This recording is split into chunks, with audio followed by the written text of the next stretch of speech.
that the 1031 exchange only works for the small sliver of investment real estate, but there's a thing called, call it Netflix, right? It's the new thing. Take care of our families through multifamily real estate. But this does work for if you're an industrial, if you're in retail, and single family homes, I would imagine, correct? Absolutely. So let's give you a deal about in Cupertino. It's Maxine, and she lived 3 miles from Google, and she bought her house 20 years ago. And then Google built a $5 billion headquarters about 3 miles from her, and her house appreciated to $3.1 million. Well, guess what? A primary home does not qualify for a 1031 exchange. It's not an investment property.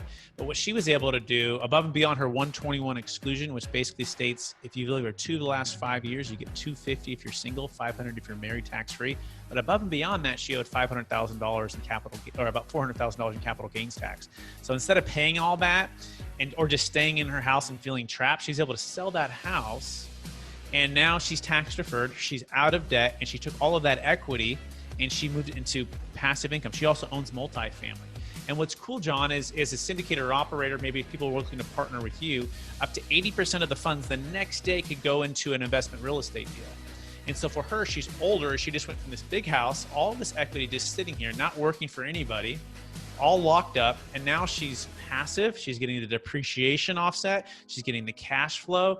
And so as a syndicator and operator, it becomes, we think, the number one way to attract and unlock highly appreciated assets to go into your syndication deal. Likewise, on the other side of that, you may have carried interest, or a lot of syndicators, operators we work with, they don't even do 1031 exchanges because they're too complicated, right? And it's too cumbersome because the whole entity must move. Well, guess what? The Deferred Sales Trust is a solution for that. Instead of everyone having to agree, you could have 5 people do a Deferred Sales Trust if there was 10 people in a deal, and the other 5 pay their tax, right? Or you just do a Deferred Sales Trust and the other 9 pay their tax. And so we just want your listeners to know that if you're facing a capital gains tax deferral event or challenge, on a primary home, a business, investment, real estate. We're doing a Bitcoin case. We're doing a horse deal out of Kentucky right now. We've done car dealerships, veterinarians, optometrists. That the 1031 exchange only works for the small sliver of investment real estate, but there's a thing called, call it Netflix, right? It's the new thing. Although it's new to you, we've already blazed the trail. Now, over 10 years, I've studied and really mastered this as a commercial real estate owner myself and broker, to how to apply all of these secrets so that you can just immediately have it by working with us. That's really the value proposition that we bring with this.